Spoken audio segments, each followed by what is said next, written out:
Hello and welcome to the BYU Library Family History webinar. We're glad you could join us today. I'm Olivia Tuller and I'll be your host for this webinar. If you have technical difficulties during the webinar, please use the chat box and I can address your concerns. You are welcome to use the chat box during the webinar for comments, insights, and questions. However, all questions will be addressed at the end of the presentation.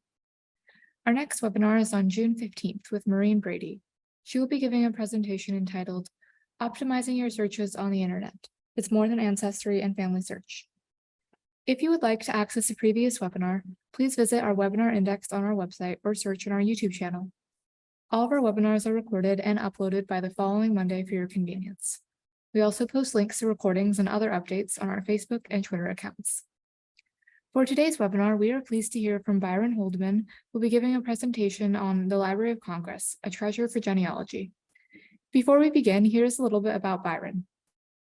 Byron Holdiman is the genealogy librarian for the St. Tammany Parish Library System in Covington, Louisiana, and is a board member for the Illinois State Genealogical Society. He has also taught online genealogy research courses for Brigham Young University, Idaho. For 13 years, he worked on a grant from the Library of Congress, helping teachers to use primary sources to engage their students. Part of this project included preparing students to conduct oral history interviews for inclusion with the Veterans History Project at the Library of Congress. And if Byron is ready, we'll turn the time over to him. Hello, and thank you. So a little bit about the Library of Congress, some of the history behind it. The Library of Congress was started in 1800 as a library to support Congress. And so that's where it has its name, Library of Congress. And pretty much at that point, it was a library of legal materials to help Congress make laws for our country. In 1812 or 1814, when the British attacked Washington, D.C., they burned down the Capitol building, which housed the Library of Congress at the time. And they actually used the books of the Library of Congress to start the fire in the Capitol building, which that destroyed everything that the library had. Now, the issue at the time is that we were at war with England, and most books were being published in Europe. So trying to get new books to reestablish the Library of Congress was very difficult. So Thomas Jefferson offered to sell his personal collection to Congress, and first they turned him down, and then it was such a great deal and there was no other way to really build the library, they went ahead and accepted it. The reason they were turning him down was Thomas Jefferson collected anything and everything there was that was related to, well, pretty much anything. He had anything that was in print, he collected. And so Congress is saying that his collection was too vast. They wanted a legal collection. Now, why this is important is it took the Library of Congress from being a legal library to becoming a generalized library that collects anything. And one of the things they do is to preserve the culture of the United States. So they have lots of material that isn't collected for genealogy purposes, but is therefore can be very useful for genealogy.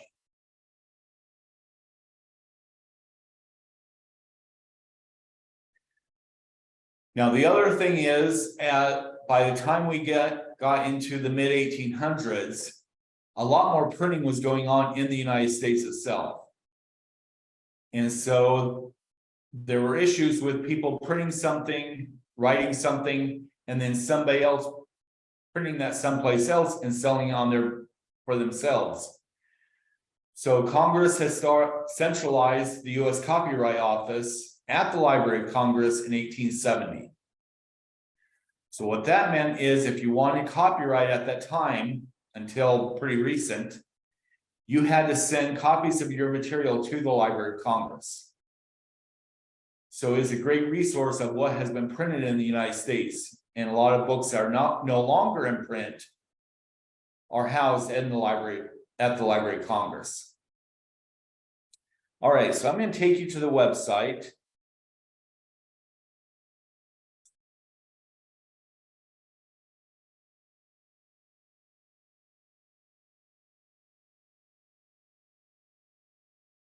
So this is the website for the Library of Congress.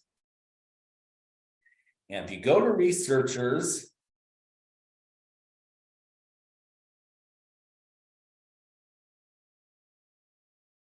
you have various departments at the Library of Congress. And they do have, which they changed things a little bit here.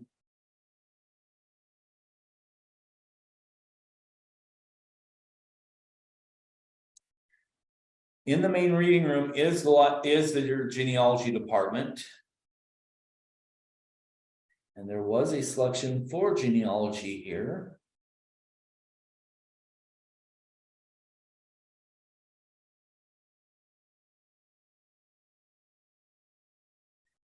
See if that's listed under the main reading room. Okay, I don't see it there.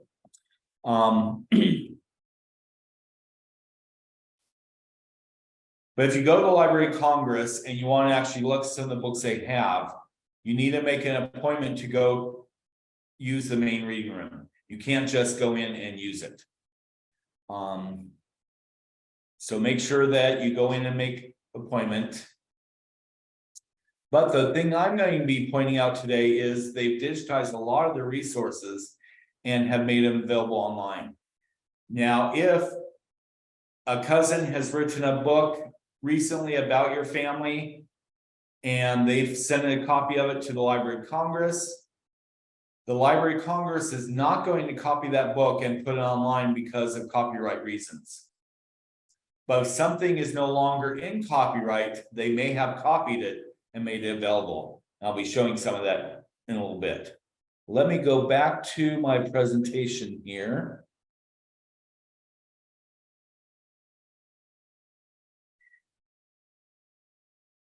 Okay.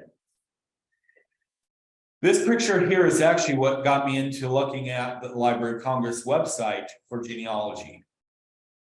As Olivia mentioned, that I worked on a Library of Congress grant for several years, helping teachers to use historical documents in their class.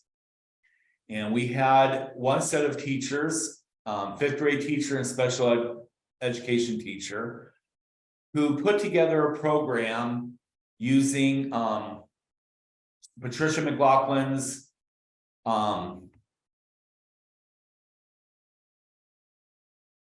name has just slipped my mind. Sarah Plain and Tall. And so they found items in the Library of Congress website, and the fifth graders did this as a read chapter. Then they would go and find material that supported that chapter, pictures, newspaper articles, different things like that. And then they would use that as visual aids as they went into the special education classroom and they read that chapter to the special education students. So when I heard that they had done this, I encouraged them to go to the Illinois Reading Association conference and present what they've done. And so they submitted their presentation, it was accepted, and then Patricia McLaughlin, the author, contacted them and said she was a keynote speaker and would love to attend their session.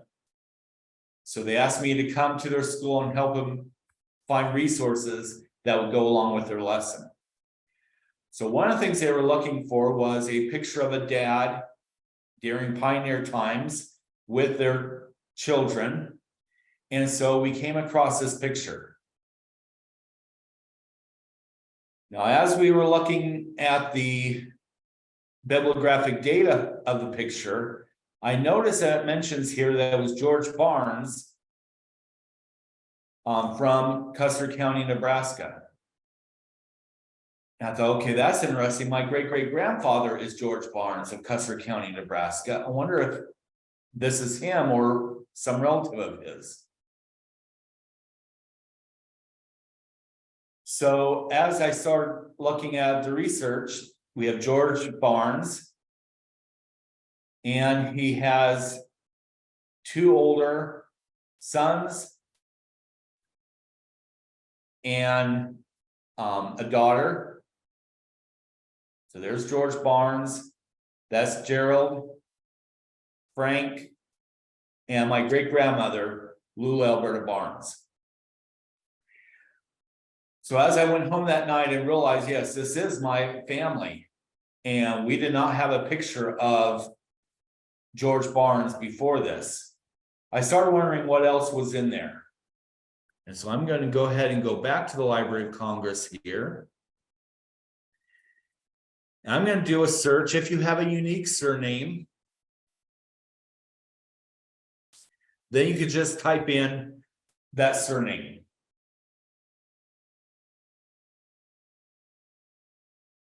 I'm going to increase this so you can see what I'm doing here.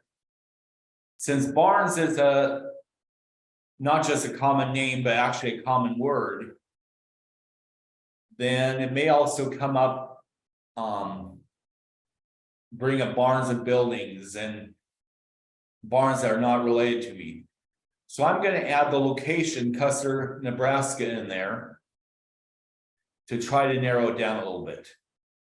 So I do a search there. So then it brings up, and this photographer, Solomon D. Butcher, was going around taking pictures of those in Custer County, and he put together what today would be a coffee table book, a pictorial book, on how rough it was to farm the West. And a lot of, one of the one of the families that he took several photographs of were the Barnes family.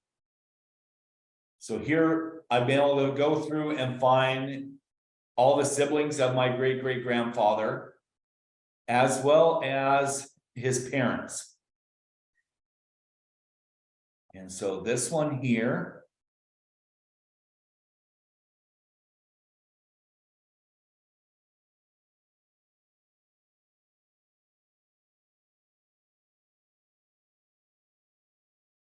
is slowly coming up here, is a picture of Peter Barnes, George's father, so my third great-grandfather, third great-grandmother, and one of his brothers, George's brothers. Now I can click on larger reference image here at the bottom.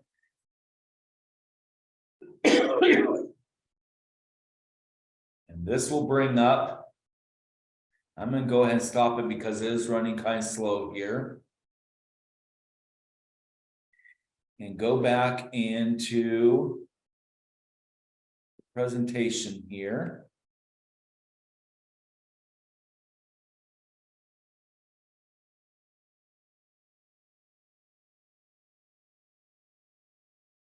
So that's the image we were looking at. You can then click on the larger reference and you can zoom in. And so here then I can get a better image. And I even have a picture of their dog. So from this then I have not only a picture of my great-great-grandfather, but of his parents as well. Now, one of the things I want to point out, unlike searching Family Search or Ancestry or MyHeritage or any of the other databases, the Library of Congress is not made for genealogy purposes. And so searching of it, you're not going to put in George Barnes, Custer County, Nebraska, born in whatever year.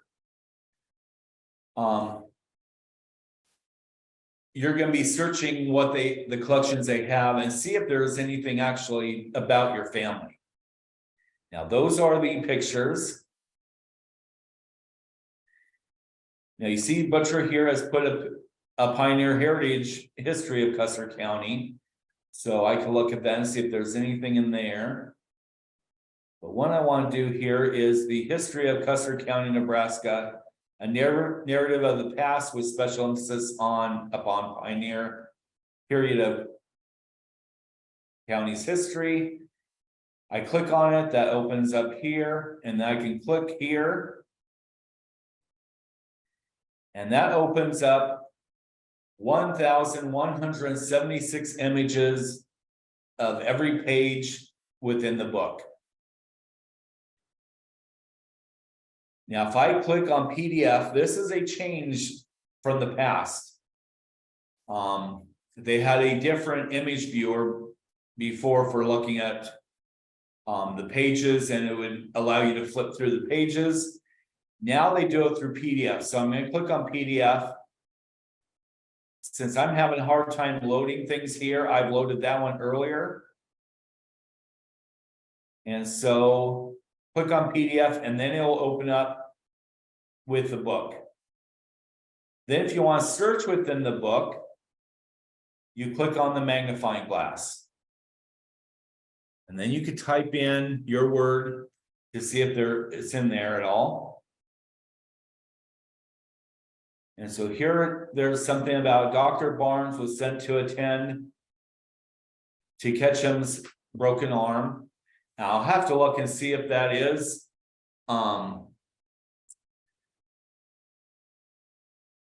my ancestor there, because he did start practicing medicine in the Civil War. So it could possibly be him, something I have to do further research on. Then to go to the next match, you click the arrow down here by where you type the name. Don't click these arrows here. So then that goes to the next one, Mrs. Kimmel Barnes. Don't recognize that one, so I'm going to click on the next one.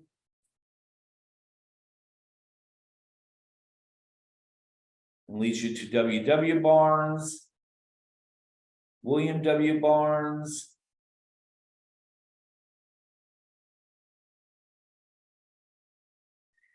So this here, they were members of a church. So then if I recognize these names, then I can go and look at those church records to see if they're on Family Search or someplace else, and see if there is further information. What I am...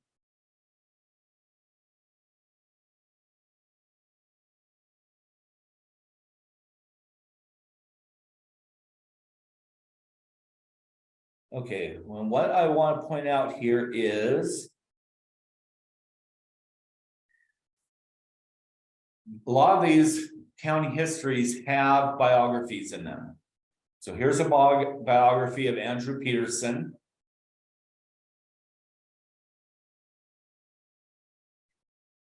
And it has here that he was 6 years old when his parents came to Nebraska. He was reared on the farm. He married, and gives the date to Effie Barnes McClaslin. So she was married before, who is a daughter of John and Emma Barnes. So, and John is a brother to George. So then I have information here that I can get about the Barneses. So if I just looked at the table of contents, the Barneses aren't listed because he married a Barnes. But I get information about the Barnes family by being able to do a search and finding information. So these biographical sketches that are in these county histories are a fantastic resource. And the Library of Congress has a lot of those. So that's something that came up when I typed in Barnes. Go back here. When I typed in the Barnes, Custer, Nebraska, that's one of the items that came up through here. That's also a new feature that this also then will search the text within the item So that's one way of doing it. Another way is, and I'll show you in a little bit. Actually, I'll go ahead and do that now. So you can search for a name such as Barnes and see what's there. I'm going to do a location search here and type in Will County, Illinois, and press enter. So we have a history of Will County, history of Pike,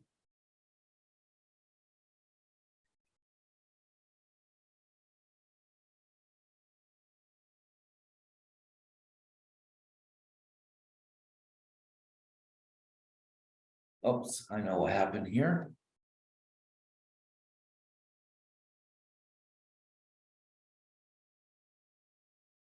Don't press enter because that will select the top item in the suggested terms. So when you type your terms in here, Will County, Illinois, search on the click on the magnifying glass.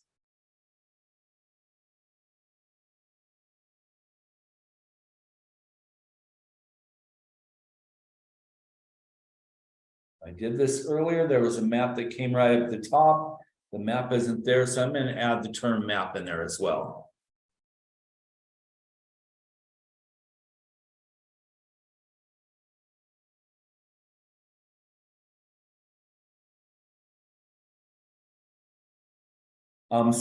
Someone asked if the back on the Custer County history, if there's an index that would list barns.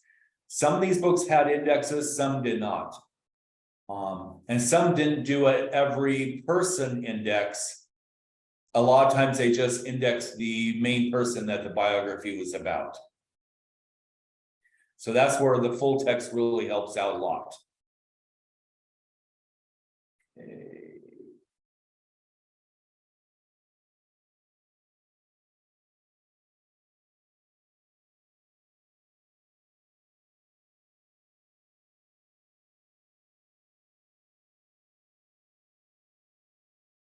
I am not sure why it's doing what it's doing today.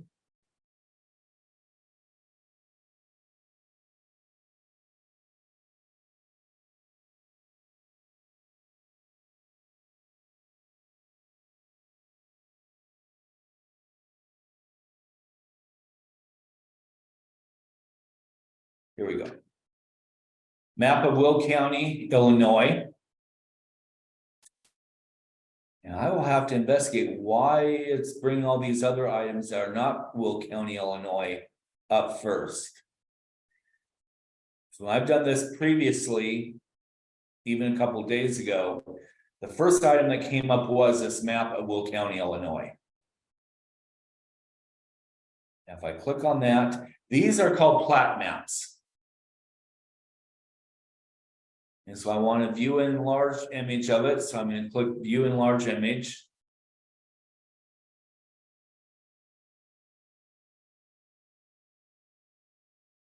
And then it loads here. And I can use the magnifying glass to, or the plus sign to zoom in. And you notice each township in Will County has a name to it. And within each township,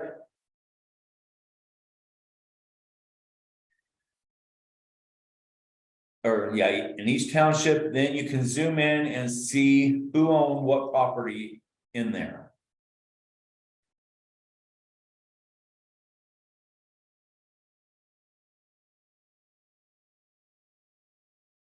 And let's see where it should be.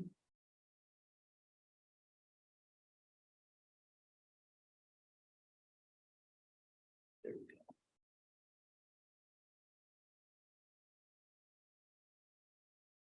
That's too far south. Here we go. Okay. So my ancestor, Daniel Holdiman, and it's actually listed here as Holdiman. That is one of the things also, if you're doing genealogy, and if you've done genealogy for a while, you know this. spelling of names are not important. You can find things spelled different ways. I found a will of a Holdiman that is spelled 3 different ways in the one will.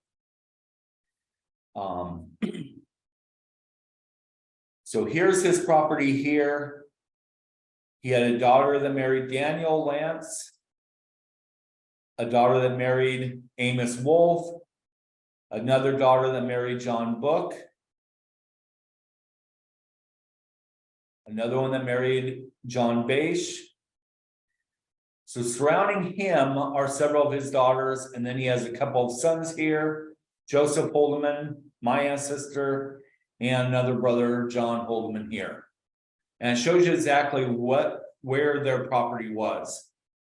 Now I've been able to take a screenshot of Wheatland Township, and then go to bring up Wheatland Township on Google Maps or Google Earth, take a screenshot of that and overlay them using a photo editing software.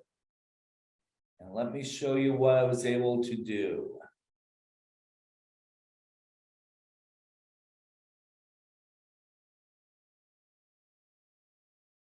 So by overlaying the Google Earth image over the top of the map,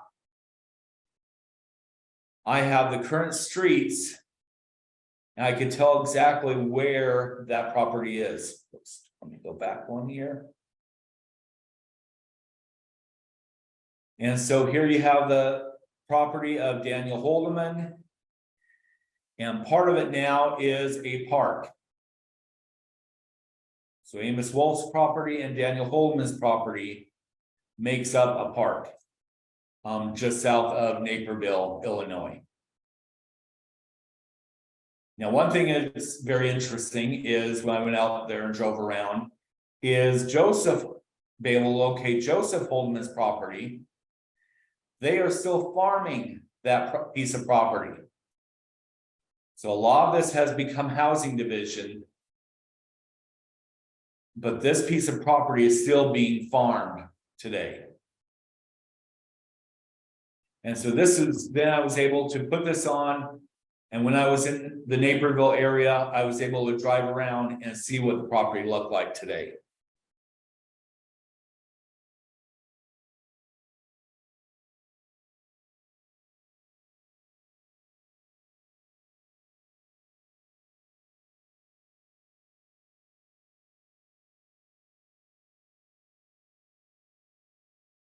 All right, so let me go back and do another county search or another search on location.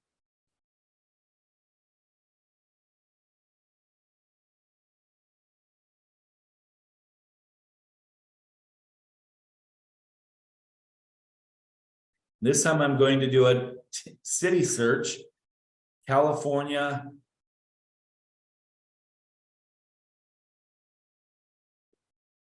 Pennsylvania, we'll see if it comes up.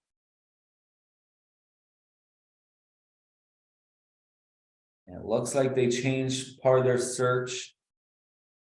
Okay, this one came up just fine. So here is a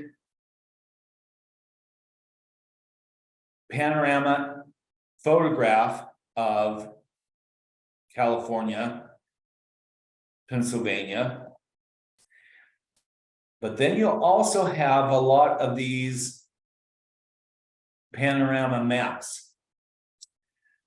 An artist would come to town and would draw the entire town and then come back, and he would put these up and he would sell them. So if I go to the enlarge image,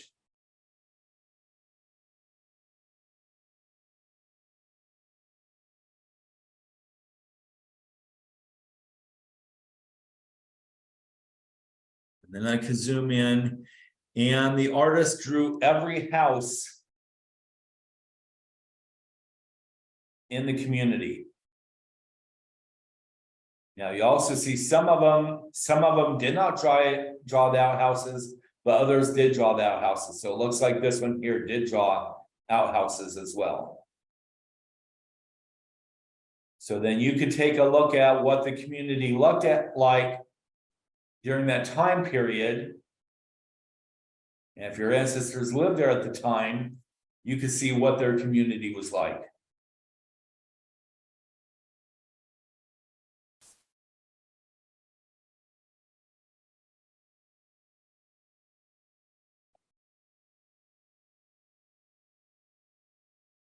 All right, I'm going to do one more search here on Washington, Pennsylvania for Washington County.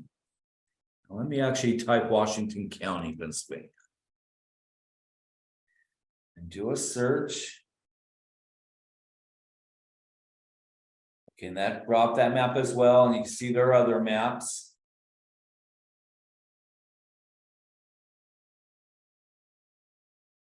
As I mentioned, they must have just changed their search techniques.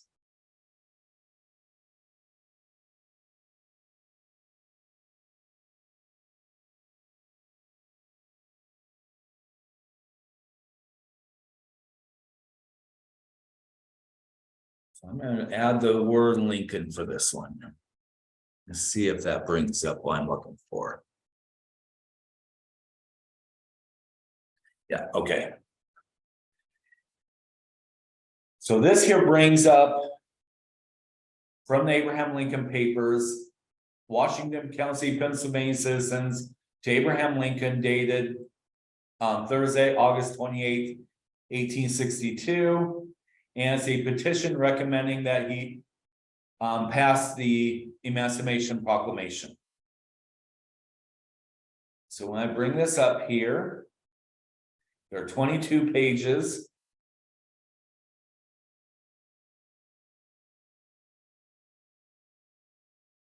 And so I can click on the first page.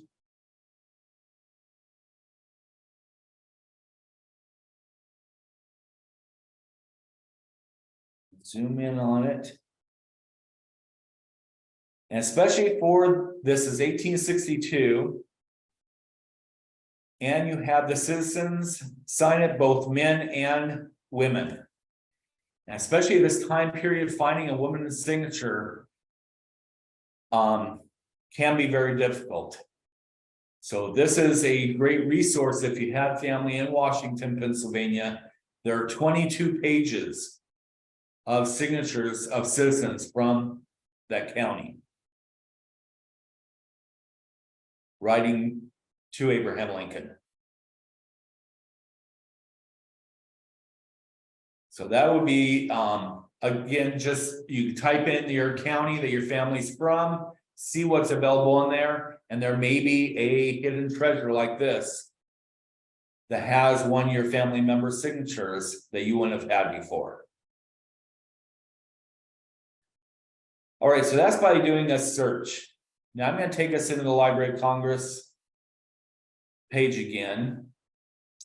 And right below their image that streams through, there's options. You can search the library catalog, see what books they have. We're going to go into the digital collection. I showed a little bit with the researchers earlier.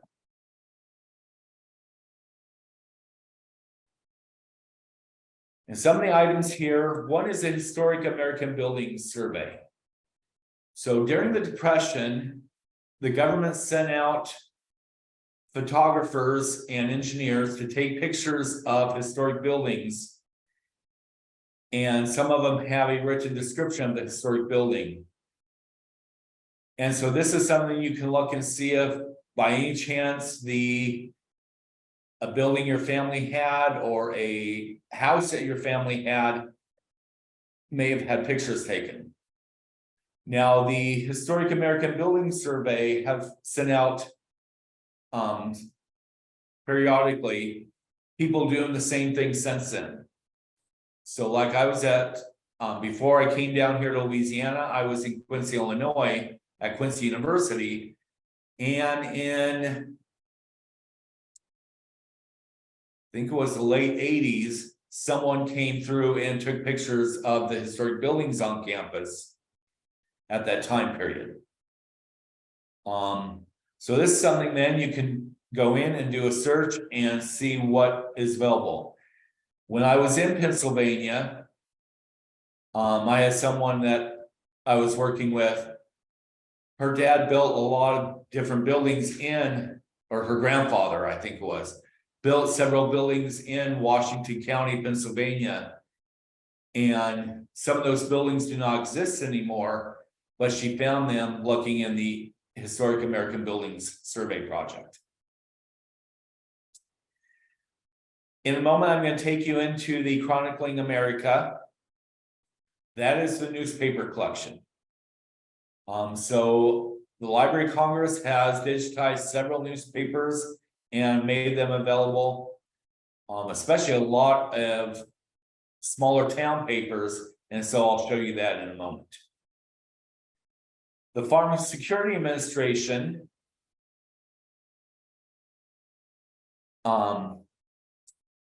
was during the Depression period.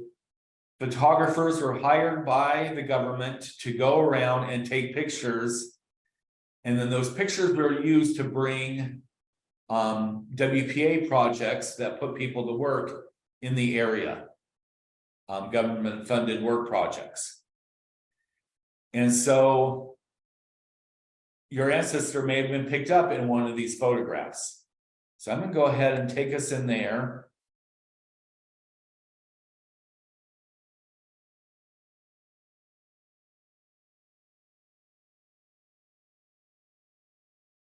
And let me look here real quick and see.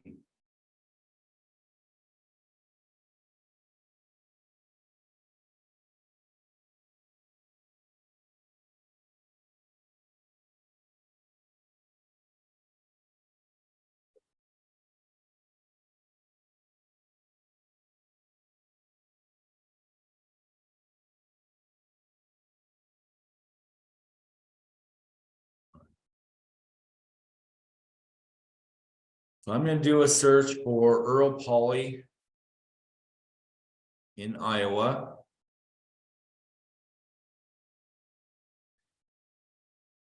And you have pictures here of Earl Polly's place. There's this house built in the side of a hill.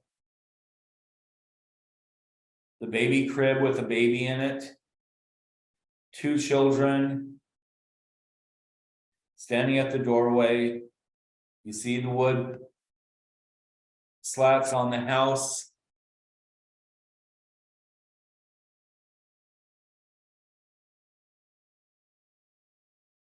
Playing outside with the tumbleweed and a doll. And then these 2 pictures were the ones that were published. And specifically this one here.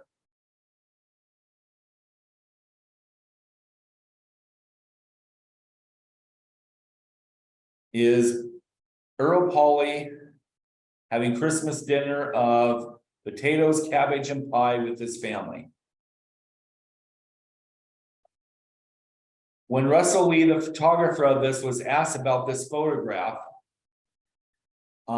he had told the press that Earl Polly was a widower trying to raise his 5 children.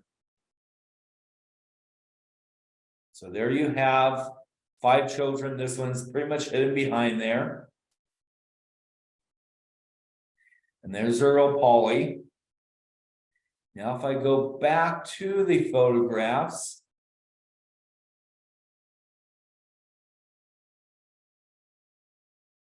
the next one down is Mrs. Earl Polly and some of her children in the doorway of the farm home near Smithland, Iowa. When the Library of Congress scanned in the rest of the images, just not those that were published, they realized that there was a photo of Mrs. Earl Polly. And as people then started doing research, they realized that Earl Polly was not a widower,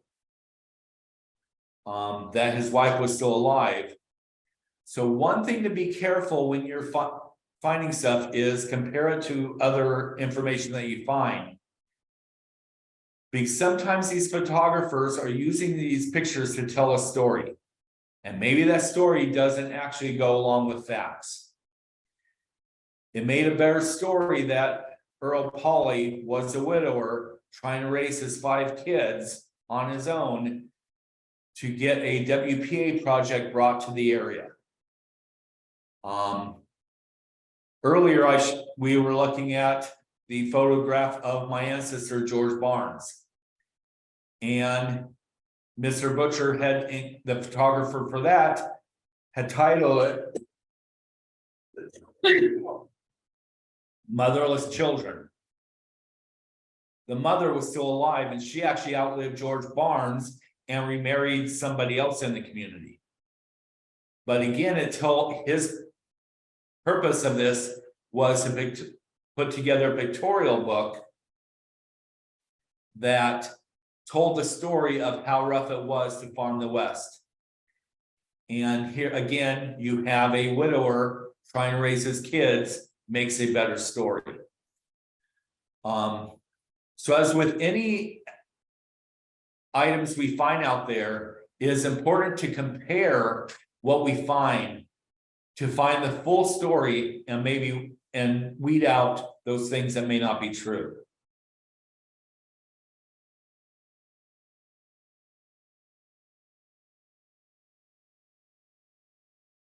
All right, going back to the Library of Congress webpage and back to digital collections. These are the highlighted items up here, and then down below are, they don't have the number here, but there are hundreds of different collections that have been donated to the Library of Congress or that the Library of Congress has collected. And you can see African American perspective. After the Day of Infamy, Man on the Street interviews, following Pearl Harbor. Maybe one of your ancestors was interviewed in one of those. The Alan Lomax collection is a musical collection.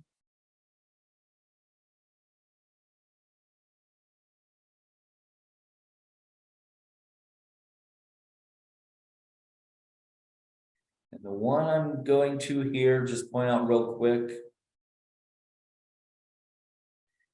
And these are being added to all the time, so there are more and more. Born in Slavery, Slave Narratives from the Federal Writers Project. I mentioned that photographers were hired to go around and take photographs. Well, authors of books whose books weren't selling at the time, they were hired to go around with Federal Writers Project and to interview people. And one of those projects was to interview former slaves. And so you may have an ancestor who had been born in slavery, who one of these authors went around and did an interview with. When I was in Illinois, I did a summer week-long seminar with teachers of looking at slavery versus freedom and looking at Missouri and Illinois. And so we went to a slave cemetery in Missouri and read slave narratives of slaves that were in the area at the time. And then the next day we went into Hannibal, Missouri, and went to the Uncle Jim Museum. And the person who runs that museum, her husband's family was descended from one of the people that we read the interview about. That's in the born in slavery. They did know about that interview, and they actually had a copy of it. And she said that her family really cherishes that someone took the time to interview their ancestor. All right, the last thing I'm going to take us into is the Chronicling America historic newspapers. One thing I want to point out with newspapers is they just didn't have to do something major to get in the news. You're just not going to find criminals in here, or politicians, especially small town papers. Anything that happened was news. A group went over to somebody's house for Sunday dinner. That was news. A group got together to play pinochle.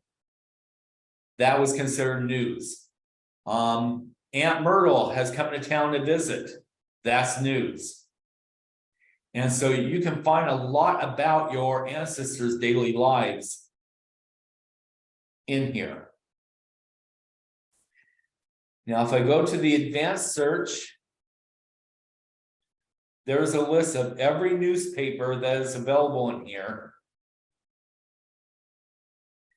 So if you know of a newspaper, let's say your family's from Rock Island, Illinois, then you can look into the Argus of Rock Island, Illinois, and do a search to see if your family is in there. I'm going to go ahead and, if you have a unique surname, you can type that into the search here with any of the words. Now, if you have a couple words you want put in, you want both words to be in there, you can search something for all the words. They're going to appear on that newspaper page, so it may not even be in the same article, but the words appear on the same page. Or you could do it within a phrase and put in a specific phrase, or you can do a search and specify how many words apart those two words have to be. I'm just going to search one, so I'm going to put that in within any of the words. And I'm going to leave the rest of it the same here and do a search and see what is out there on the word on Drebus.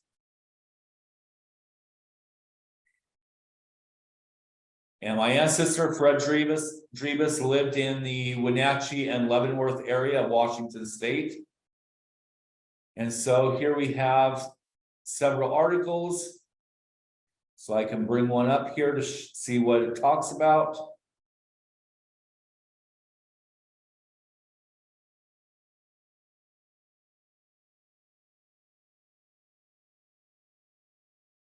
Okay, this is where I talk about somebody came to town.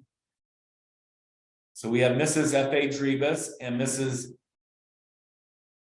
Drebus, mother of F.A. Drebus, arrived from Moses Coulee, Washington Wednesday afternoon, with Mrs. Drebus's little girl who was suffering from vegetable poisoning, and will put the little girl under the treatment of Dr. Hoxie. While here, Mrs. Drebus and her mother-in-law will visit and be the guests of Mr. and Mrs. Charles Hartshorn of Cascade Orchard, mother and father of Mrs. Drebus. And that's actually mother and father of Mrs. F.A. Drebus. So here we have some information. They had a daughter who had vegetable poisoning. They only had one daughter, and she did live. So we know she did overcome that, but there gives a little bit of information there. We also have some other names. Mr. and Mrs. Charles Hartshorn is Mrs. F.A. Drebus's parents. And we also have that were living at Moses Coulee at the time.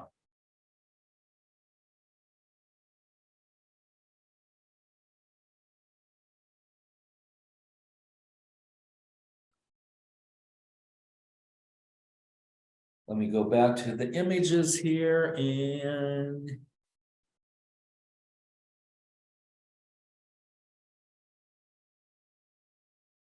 this one here.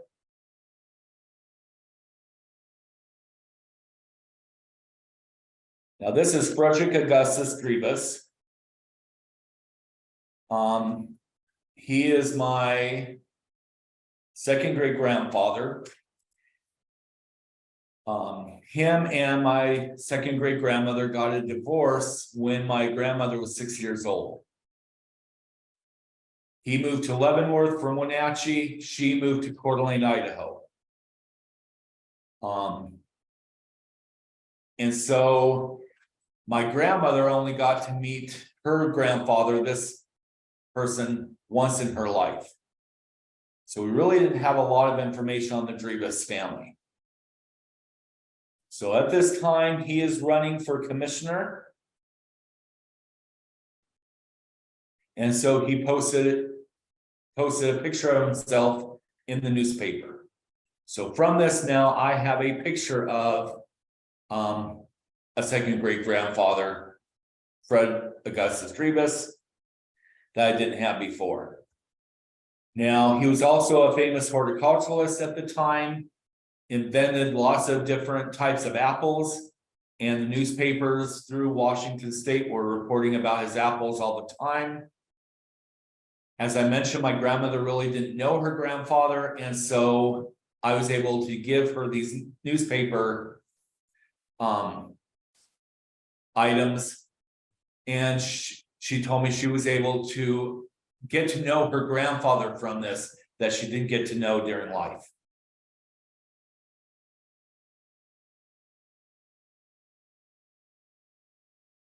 And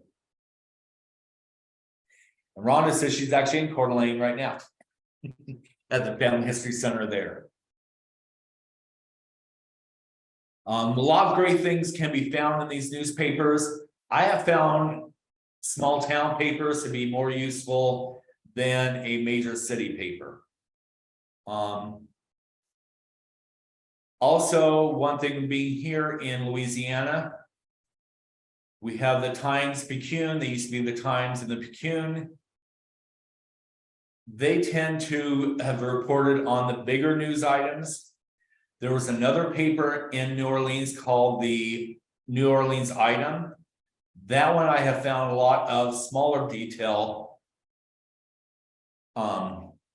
news articles given a lot more coverage than the bigger paper. So if your community had, and most communities had more, at least 2 newspapers, check both of them. Newspapers also used to be very political. So if they were Democrats, they may appear more in the Democrat paper. If they're Republicans, they may have been reported more in the Republican paper, because they're going to report about their subscribers to help keep them interested in subscribing the paper. All right. So that hopefully gives you a little bit of overview. Again, this is not a genealogy database. It's something you do have to go in and search and look through, but there are little tidbits of information about your family that can really add to your family history. Yeah, so Robin McCarthy has mentioned the Wayback Machine that's on, and that's on archive.org. That's a great thing to find. Yeah, as you mentioned, finding older versions of websites, especially websites that have changed their information. Patty asks, what area of Library of Congress do you use most? I would say probably the area that I use most is the newspapers. A lot of great information can be gleaned from those newspapers. And then occasionally I'll go through, and especially my uncommon surnames, I'll do a search to see if anything's been added. And the other thing is, look to see if there's a plat map, especially if your family were farmers, for your area.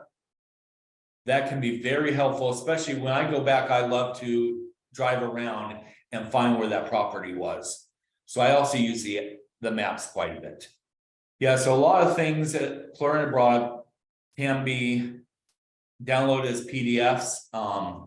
And most of the books we're reviewing as a PDF, but you can also download the whole PDF and have that available on your computer. Yeah, and Kathy mentioned that she wants to research the Dust Bowl. One really good thing about the Dust Bowl period is most things that were being published were government supported, and things that are government supported are in the public domain. And so the library can put those up without having to worry about breaking copyright.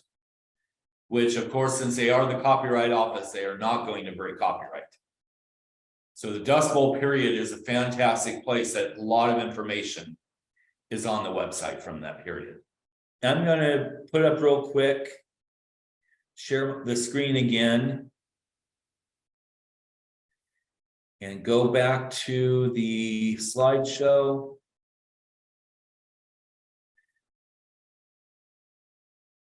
And put in my email address. If you have further questions, feel free to send me an email. And Olivia, thank you for the opportunity. Yeah, thank you so much, Byron. Thank you so much for joining us today. We hope you will join us for our next webinar, which is on June 15th with Maureen Brady. She will be giving a presentation entitled Optimizing Your Searches on the Internet. It's More Than Ancestry and Family Search. A recording of this webinar will be made available next week. You can view that on our YouTube channel or on our website. If you have any comments or questions, you can always email us at fhl_webinars@byu.edu or follow Facebook and Twitter. Thank you and have a wonderful week.